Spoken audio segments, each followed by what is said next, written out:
श्री स्वामी समर्थ. आपण आज गुरुचरित्रातील 16वा अध्याय ऐकणार आहोत. या अध्यायाचे नाव आहे गुरुभक्त अरुणी, वेद आणि उपमन्यू. तर सुरू करूया. गुरुचरित्रातील अध्याय 16वा. श्री गणेशाय नमः. सिद्ध म्हणाला, नामधारका वैजनाथ क्षेत्री अंबाभवानी नावाचे एक मनोहर स्थान आहे. श्री गुरूंनी तेथे वर्षभर वास्तव्य केले. त्यांचे सर्व शिष्य यात्रेला गेल्यानंतर मी स्वतः त्यांच्या सेवेसाठी राहिलो होतो. एके दिवशी एक ब्राह्मण साधक श्री गुरूंकडे आला व म्हणाला, स्वामी, मी बरीच साधना केली पण आत्मज्ञान झाले नाही, त्यामुळे मनशांती नाही. कृपया मला मार्ग दाखवा. माझे गुरु निष्ठुर आहेत, त्यांनी मला ज्ञान दिले नाही, कष्टवून मात्र घेतले, त्यामुळे मी रागाने त्यांचा त्याग करून आलो आहे. तेव्हा श्री गुरु म्हणाले, अरे ब्राह्मणा, गुरुचा त्याग म्हणजे आत्मघात. माझ्या दृष्टीने तू गुरुद्रोही आहेस.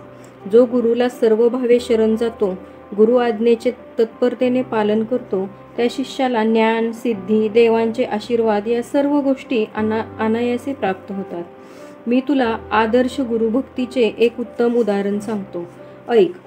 द्वापार युगात द्वारकेत धौम्य नावाचे ऋषी राहत होते. त्यांचे अनेक शिष्य होते. अरुणी, वेद आणि उपमन्यू हे त्यांच्यापैकीच तिघे. धौम्य आपल्या शिष्यांची अनेक प्रकारे नेहमीच परीक्षा घेऊन कसोटीला उतरलेल्या शिष्यांवर तत्काळ कृपा करत. एके दिवशी धौम्यांनी अरुणीला शेतात पाणी देण्यास सांगितले. अरुणी शेतावर गेला. जवळच एक कालवा वाहत होता. एवढ्या मोठ्या शेताला पाणी द्यायचे तर त्याचा प्रवाह बंधाऱ्याने अडवणे आवश्यक होते. अरुणीने जागा निवडली आणि शिळा टाकून बंधारा घालण्याचा प्रयत्न करू लागला, पण पाण्याच्या जोरामुळे बंधारा टिकेना. तेव्हा प्राण गेले तरी चालतील, पण शेताला पाणी द्यायचेच असा निश्चय करून तो बंधाऱ्याचा जो भाग प्रवाहापुढे टिकत नव्हता तेथे स्वतःच आडवा झोपला. हा प्रयत्न सफल झाला. प्रवाह अडला व शेताला पाणी मिळाले. रात्र झाली तरी तो परतला नाही. तेव्हा चिंतामग्न धौम्य मशालींच्या उजेडात त्याला शोधण्यासाठी आले. शेताला पाणी मिळालेले पाहून त्यांना समाधान वाटले, पण अरुणी कोठे दिसेना. त्यांनी हाका मारल्या तेव्हा अरुणी प्रवाहातून बाहेर आला. तो थंडीने गारठून गेला होता, पण त्याच्या मुखावर कर्तव्यपूर्तीचे समाधान होते. सर्व प्रकार धौम्यांच्या लक्षात आला. गुरुकार्यासाठी प्राणांचीही पर्वा न करणाऱ्या अरुणीला त्यांनी वात्सल्याने जवळ घेतले व आपला वरद हस्त त्याच्या मस्तकी ठेवला. त्यांच्या आशीर्वादाने तो तत्काळ महाज्ञानी झाला. धौम्यांनी वेदाला त्या शेतातील साळीच्या पिकाची राखण करण्यास सांगितले. पीक तयार झाल्यावर त्याने कापणी व झोडपणी करून खळ्यात धान्याची रास तयार केली. मग तो आश्रमात आला. धौम्यांनी त्याला रेडा जुंपलेला एक गाडा दिला. तो घेऊन तो शेतात गेला. त्याने 2 खंडी साळी भरली व आश्रमाकडे निघाला, पण रेड्याला गाडा ओढवेना. मग जोखडात मान अडकवून तोही गाडा ओढू लागला. मार्गात रेडा चिखलात रुतला. वेदाने त्याला सोडले. महप्रयत्नाने गाडा बाहेर काढला. रेड्याच्या गळ्यातील फास स्वतःच्या गळ्याभोवती बांधला आणि खांद्यांचा आधार घेऊन तो गाडा कसाबसा ओढत आश्रमात आणला. धौम्यांनी धावत जाऊन त्याच्या गळ्याभोवती आवळलेला फास सोडविला. स्वहस्ते त्याचा घाम पुसला. त्याच्या भक्तीने प्रसन्न झालेल्या धौम्यांनी त्यालाही वरदान देऊन वेदशास्त्र संपन्न व महाज्ञानी केले. उपमन्यू धौम्यांची गुरे राखायचा. त्याच्या अतिखाण्याने बुद्धीला जडत्व येऊन त्याची विद्याभ्यासात प्रगती होणार नाही, म्हणून आश्रमातून त्याला मोजकेच अन्न दिले जायचे.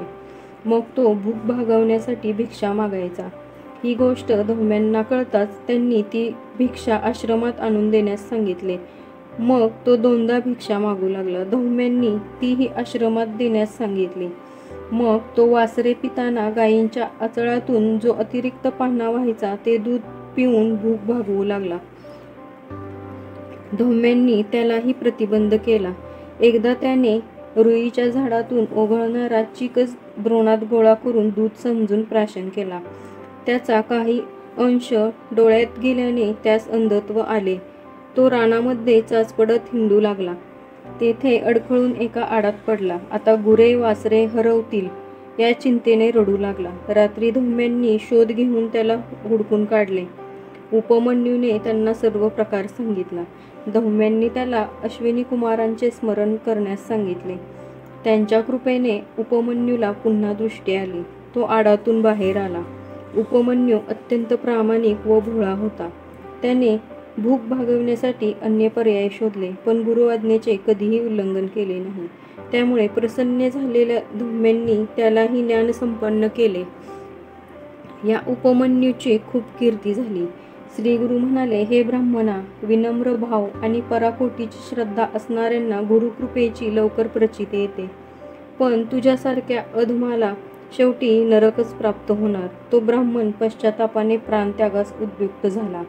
त्याचा मनोभाव जाणून श्रीगुरूंनी त्याचे सांत्वन केले. आपला वरद हस्त त्याच्या मस्तकी ठेवून त्याला सज्ञान केले. मग श्रीगुरूंच्या आज्ञेने त्याने त्याच्या गुरूंची क्षमा मागितली आणि निर्मळ भावाने त्यांची सेवा करू लागला. त्यानंतर श्रीगुरूंनी कृष्णा नदीच्या पश्चिम तीरावर वसलेल्या भिलवडी ग्रामी वास्तव्य केले.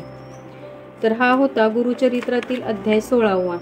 यानंतर आपण 17वा अध्याय बघणार आहोत.